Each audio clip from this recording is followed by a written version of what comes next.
Everybody, it's Voice of the Black Bears. Alex Tanner here with head coach Clint Mylymok.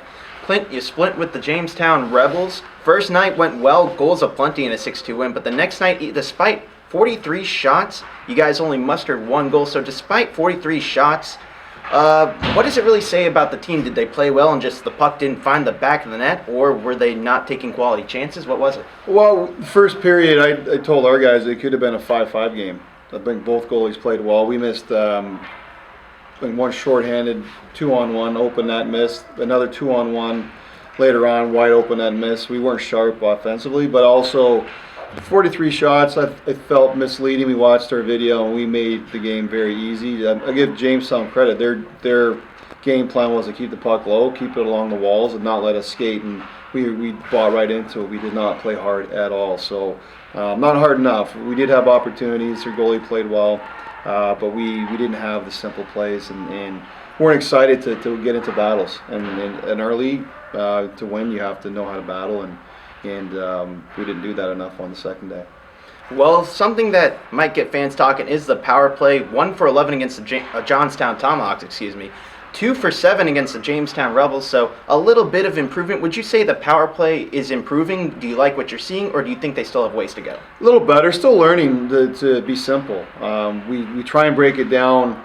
When you have a bit more skill, some guys want to keep showing their skill, and I think the power play is taking advantage of opportunities you don't usually get 5-on-5. You don't get a lot of chances to take one-timers and have open looks. You don't have a lot of chances to get a puck low and attack the net. 5-on-4 you do, and we didn't do it enough. When we do that, our skill will take over in front and we'll get goals. So we're trying to still get them to understand simple is good. Don't overcomplicate things. Just take what they give you and get pucks to the house. And that's where a guy like I think McDowell can help maybe see a bit more of him, because he will shoot the puck. He's got a great shot and he's not afraid to use it. So, honestly, we scored on a simple look.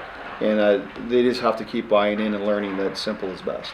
Well, there's still time for improvements before this weekend series against the Wilkes-Barre Scranton Knights. Now, before I get into that series, Friday night is October Saves Night. It's a great program, and it's great that this organization is involved with them. Tell us, what does it mean to this organization to be involved with October Saves? And do you have any personal affiliation?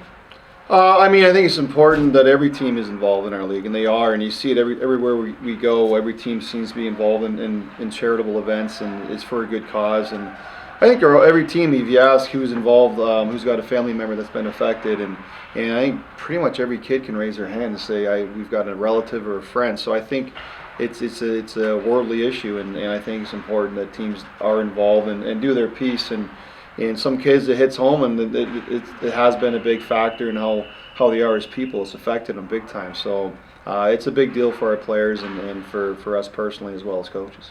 Yeah, I'm really glad to see this organization involved with that. But now moving on to this series.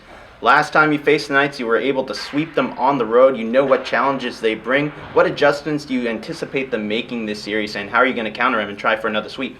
Well, I think last time we played them, we got to their goalie quick. We were simple. We got a lot of pucks to the house with good sticks, and they had a better second game and adjusted. We just happened to have the power play working. Actually, that weekend was pretty good, and I think arguably they have the best goaltender in the league. So they will try and make sure they keep the pucks to the outside and let him handle the rest. So we're going to have to earn our goals, as we like to say, and not try and be pretty and score from the outside. He's a very good goaltender, and when we had success against him was honestly just we had guys stand on top of his crease banging in rebounds, because he usually sees the first one, he'll stop it. So it'll be up to us to play that type of game that we discussed earlier, which is simple, take a beating to score a goal, and any adjustments by them. They're a bit of a bigger team, so I would assume they're going to try and keep the puck along the boards and in front and play simple, have a simple game plan and not let us use our legs and get up ice. So I look for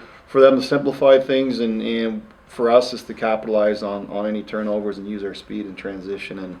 But once again, we still have to play a hard, heavy game in front of their net when you're trying to score goals. Well, Coach, thank you very much for your time. We are looking forward to this series that not only includes October Saves Night Friday night, but this Saturday is Halloween at the Den, treats in the seats, costume contest. To get your tickets for either of those nights, visit tickets.marylandblackbears.com, and don't forget to follow the Black Bears at Black Bears NAHL on both Instagram and Twitter.